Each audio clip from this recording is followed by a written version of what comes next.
Well, happy Monday night, everybody. Ben Dorr here, Executive Director for Minnesota Gun Rights, coming at you live from MGR headquarters in Northfield with breaking news on the fight for the Second Amendment. I'm joined with our president of Minnesota Gun Rights, my brother Chris Dorr, and founder of Minnesota Gun Rights. Guys, let me know where you're watching from. Get in here. There's something we need to talk about right now. I know it's 9:30, but we have to talk about this right now. This is breaking news spreading all across the state of Minnesota, and we need everybody on deck for this one. So let me know where you're watching from. A major, massive gun control bill has just been pre-filed. Okay, so the legislature kicks off its 2022 legislative session on the 31st. Okay, it's the first day of the session. 30th, 31st. I think I got that right.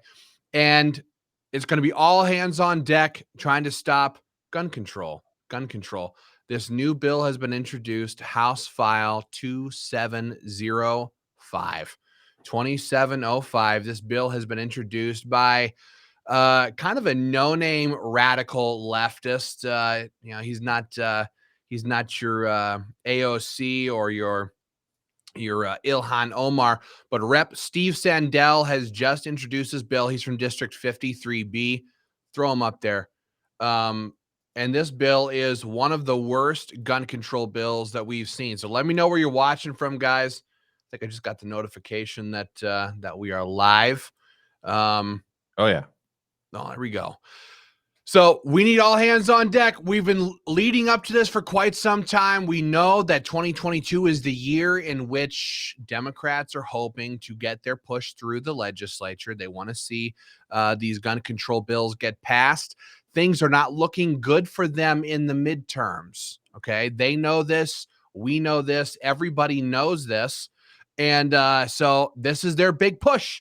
This is their big push. So we're going to hop right in here and start telling you what this bill does. We have Ryan Chesney checking in from Byron, Minnesota. We have Brian in Crookston.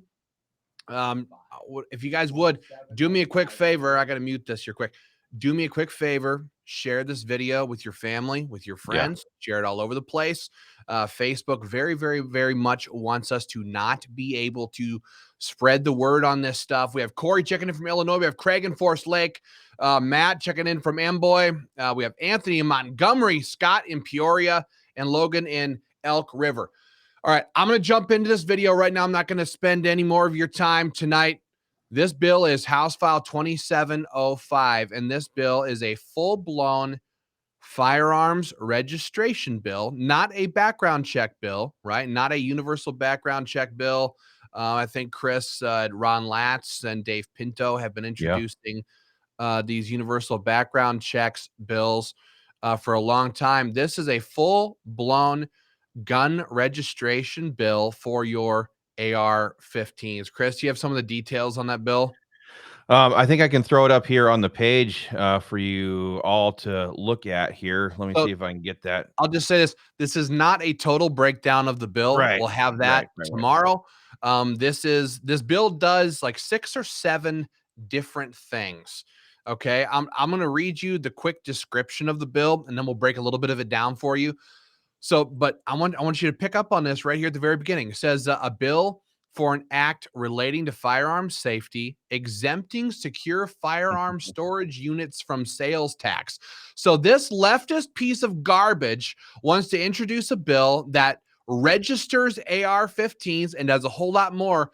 And as a bone to the pro-gun community, he's going to remove sales tax from gun safes, basically. Are we supposed to thank you for that, Steve?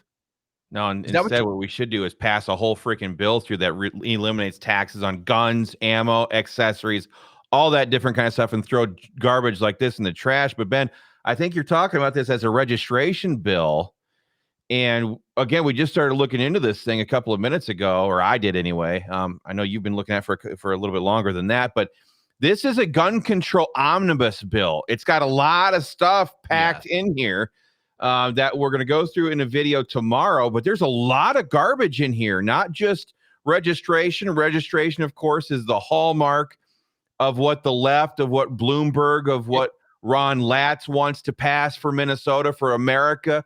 But there's a lot of other stuff in here that they're packing into this bill. And again, this is exactly what the Democrats always do. This is what the radical left always does. They ask for everything. They demand everything. And they hope that they can bully Republicans.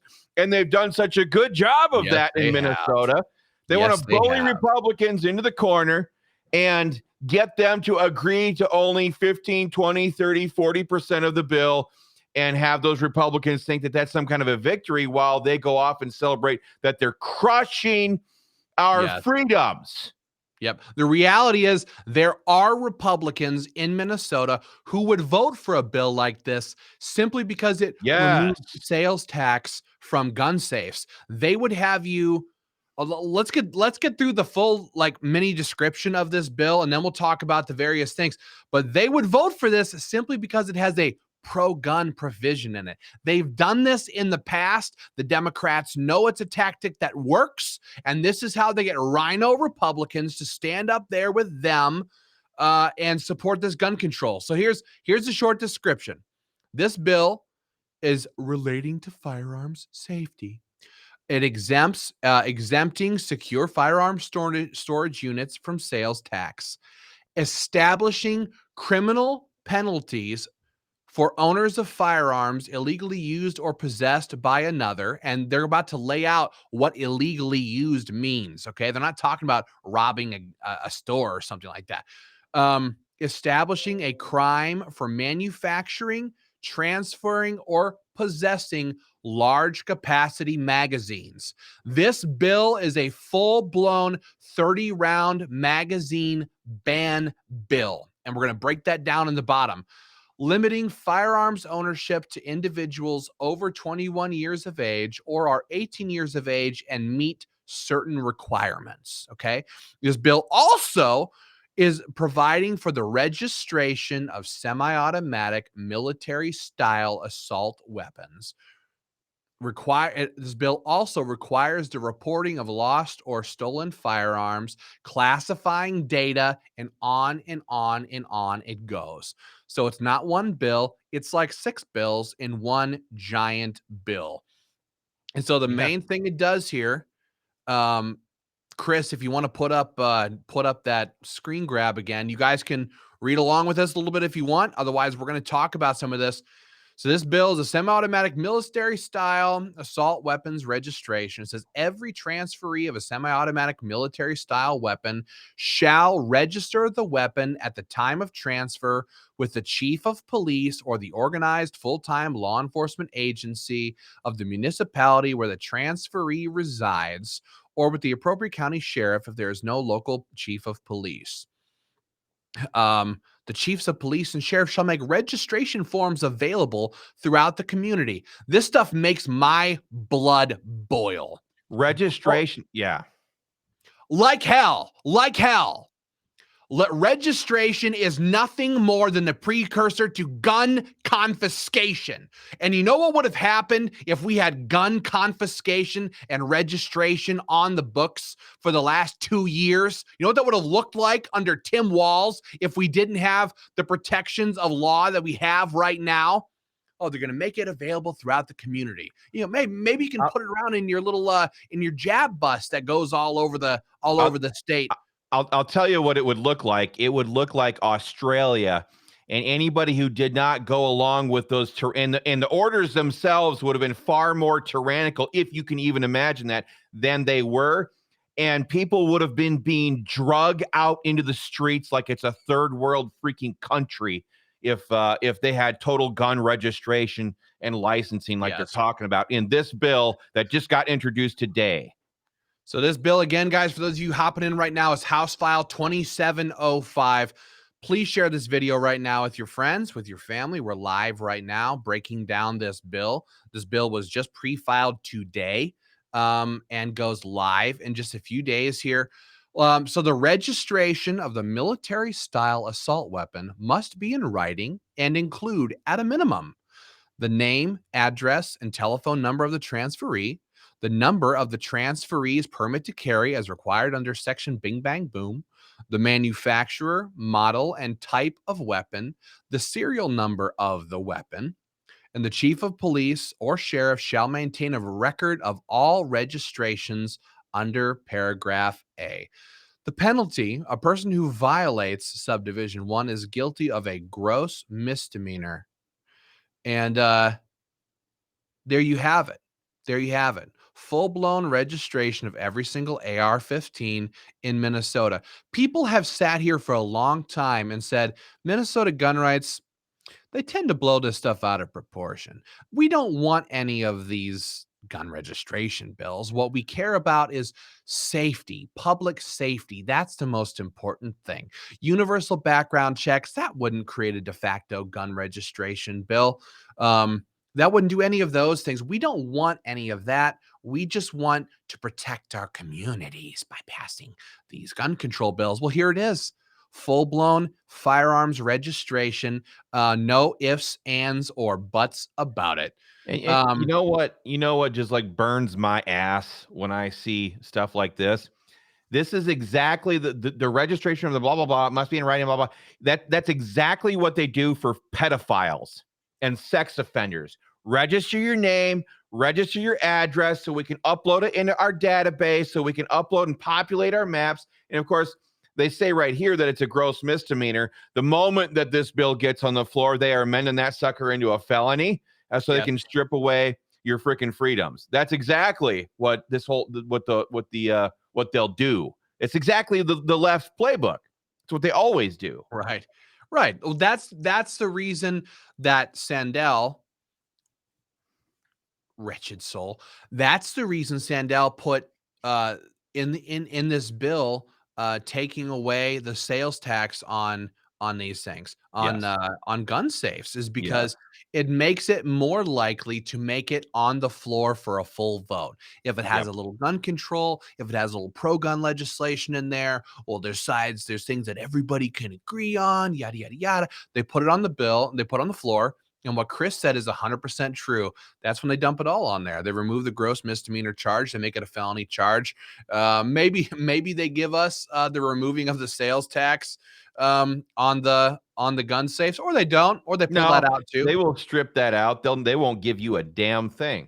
Strip it all out. That's how this stuff goes every time. So the way, even now, the way this bill is currently structured is the best way for this bill to be passed. This bill only gets Yep. worse from here. Yep. So we're going to start reading on the large. Here we go. Large capacity magazines prohibited. Prohibition. It is unlawful for a person to manufacture, import, transfer, or possess a large capacity magazine. Exemptions. Government officials, agents, those people all get exemptions. They can carry 30-round magazines. You and I don't get to under this. So the government, of course, always gets to have the things that we don't have.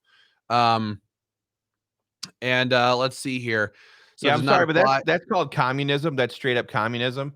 And Right. this is America, and we are ruled by the consent of the governed. And we Anything that they don't have, consent. yeah, exactly.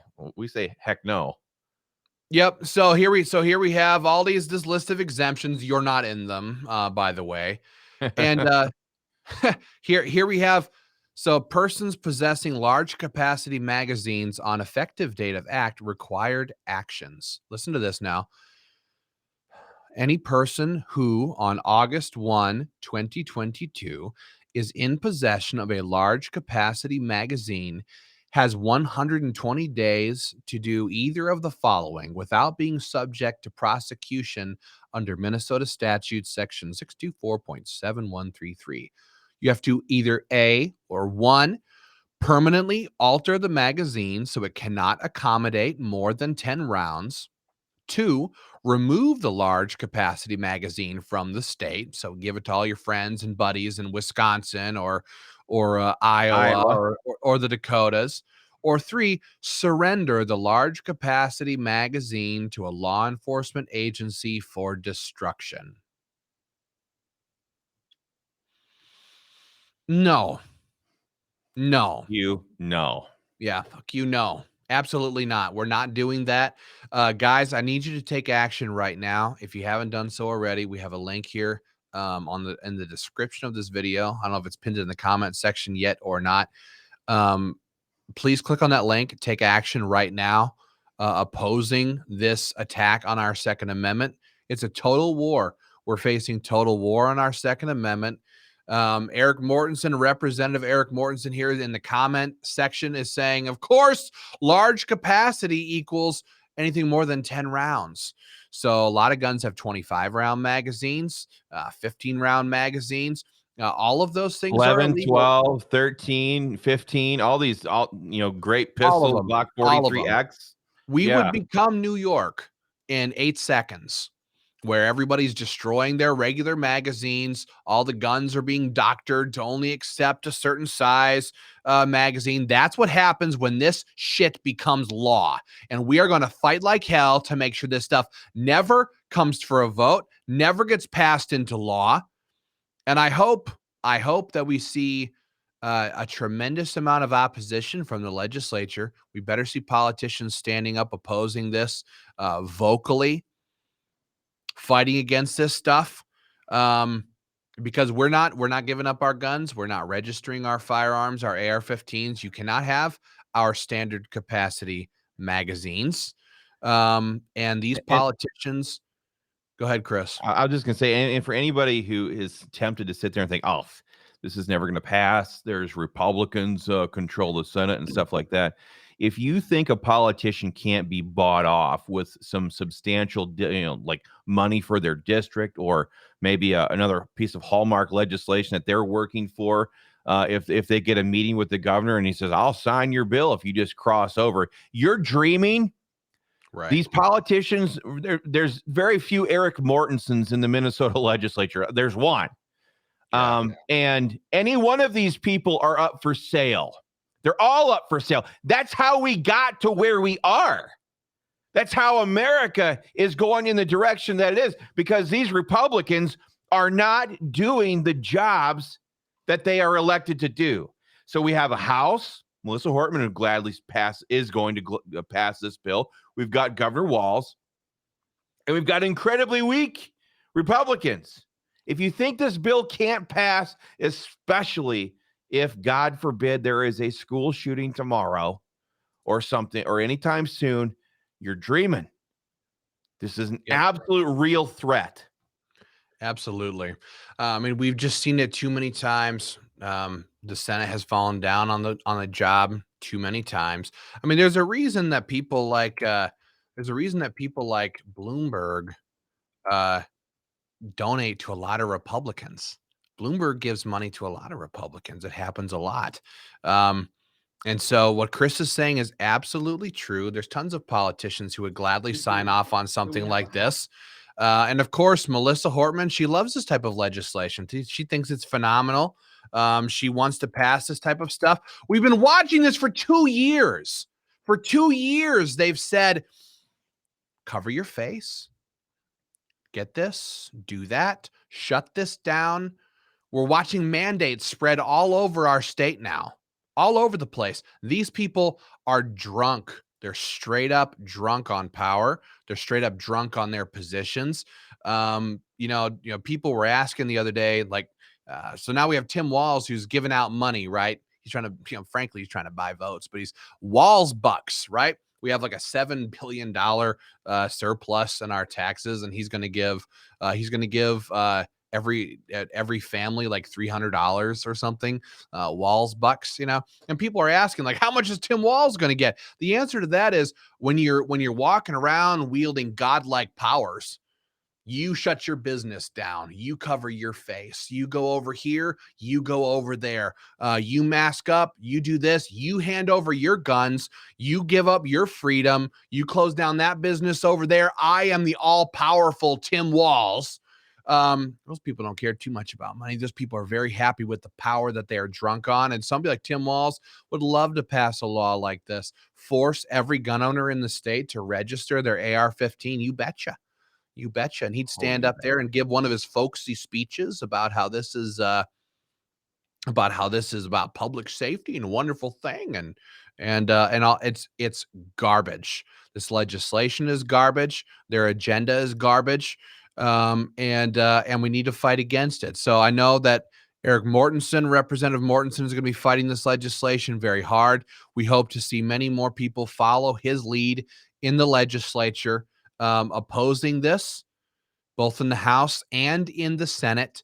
And I can promise you that Minnesota Gun Rights is going to launch an all-out offensive fight against this legislation, defensive fight against this legislation, and anybody who votes for this, who speaks up in favor of this, anybody who thinks this is great policy for the state of Minnesota, we're going into the 2022 elections. It's not looking very good for the left, and Minnesota Gun Rights are going to make sure that anybody who supports House File 2705 pays a dear price in the elections. We'll make sure every gun owner in their district knows what they did. This guy is in District 53B, okay? It's Woodbury. It's a very pro-gun district in many ways. I don't know if you've looked into any of this, Chris, or not, but I have.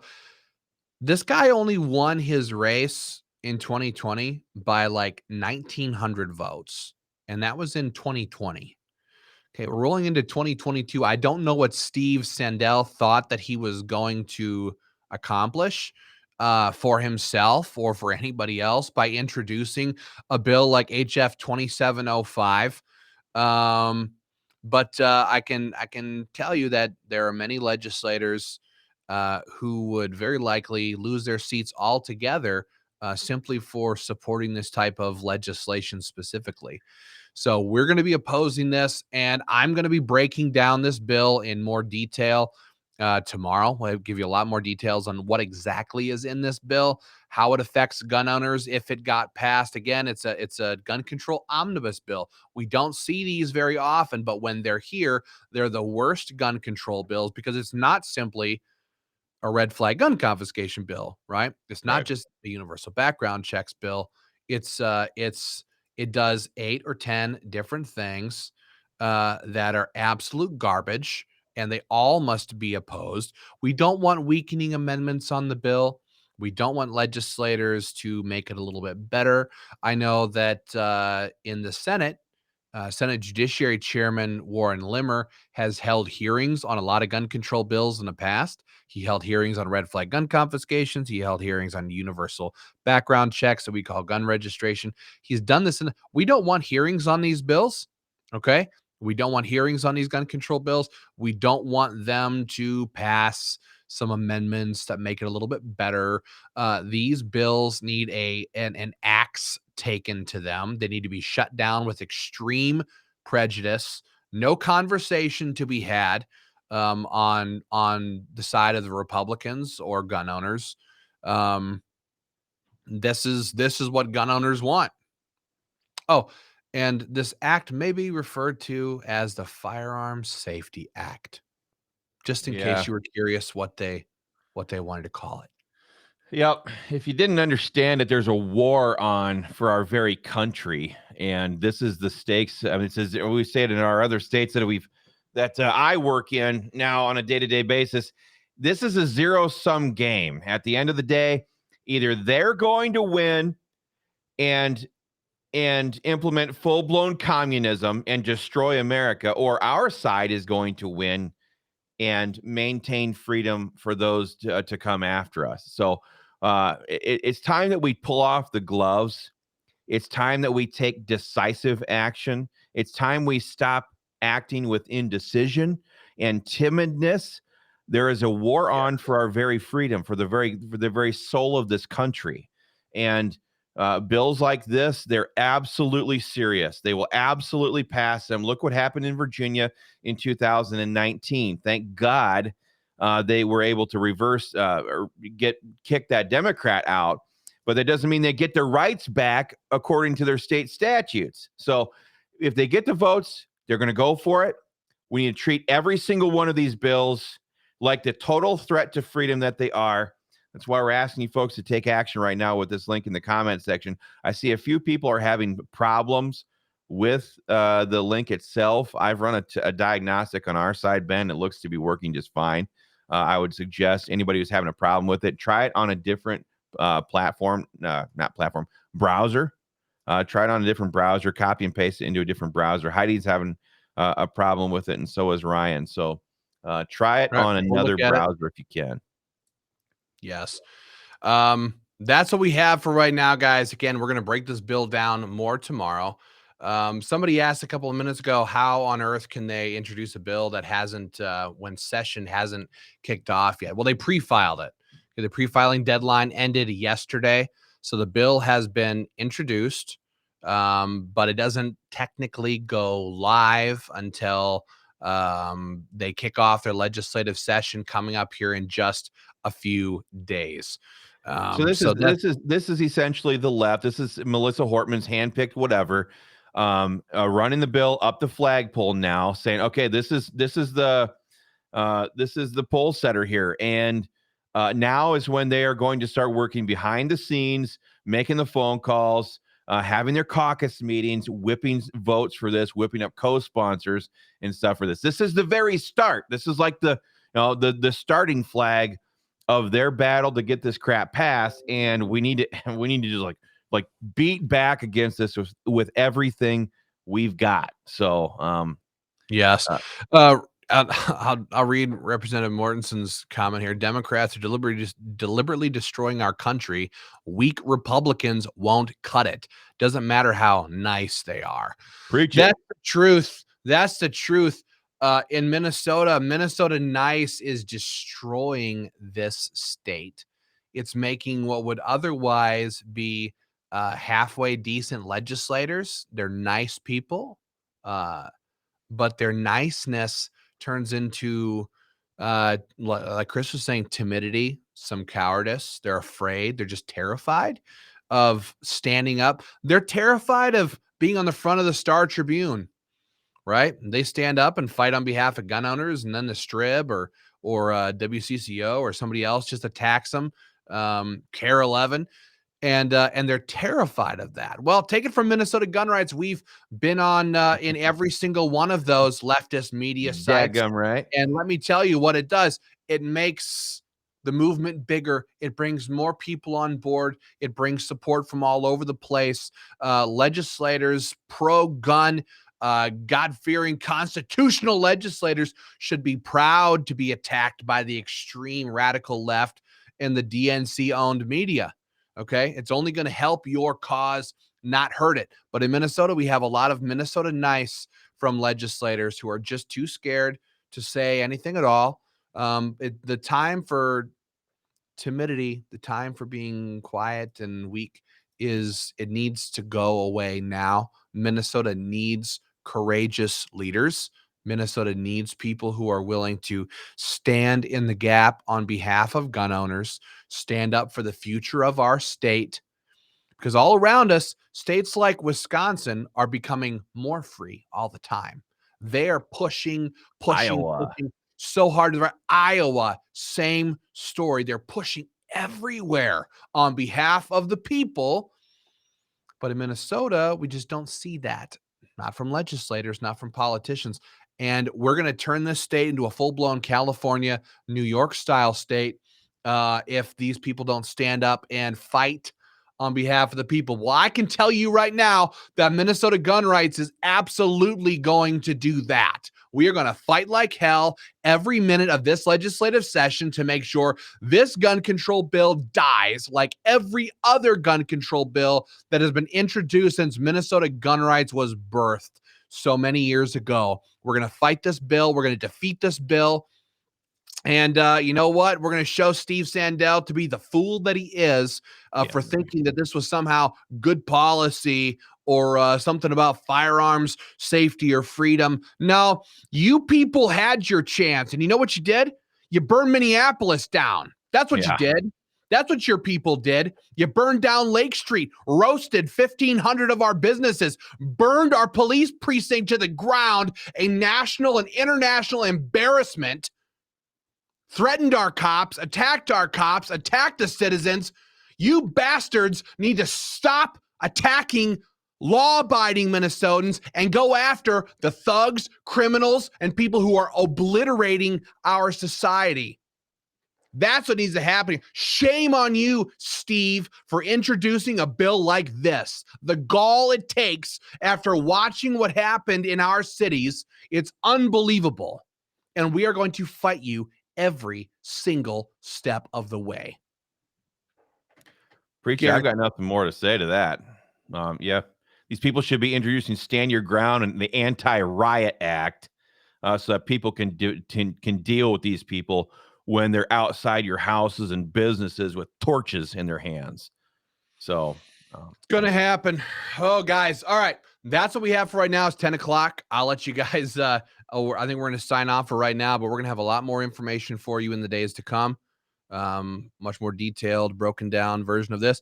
We're going to see what's up with our link here. We're going to have a beautiful, fresh link for you to contact your legislators through in the days ahead here. Okay. It's going to be a full program. We have to do this. We've always done this and we've always won.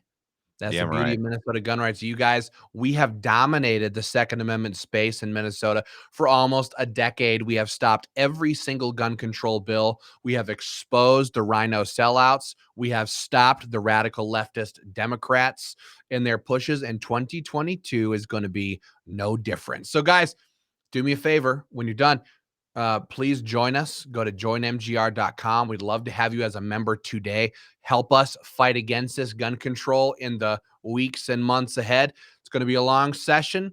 We're going to go till at least it's always the end of May, give or take. So we're going to have to really double down on this legislation and get it shut down, especially because 2022 is not the budget session. Last year was when they passed the state budget. We can often find some safety for our Second Amendment during budget years, at least to some degree, because at least the Republicans and Democrats usually stand up there and can say, well, we're not going to deal with social issues this year. We're concentrating on the budget, stuff like that. But it's not that year anymore. It's 2022. This is the year when the left sits there and hammers on these social issues, more abortions, more gun control, more taxes taken, more shutdowns, more mask mandates, the whole thing. Those are the things that get pushed so hard in these years, in the off year, I guess you would call it, of the Minnesota legislature. So we have to fight twice as hard as we do on the budget years, and we're prepared to do that. We're prepared to put in the time and get the work done. So, guys, we're going to sign off for right now. Thank you so much for your time. Do me a favor, share this video with your family and your friends, and we'll be back with more updates tomorrow. Catch you guys later. Have a good night. Take care.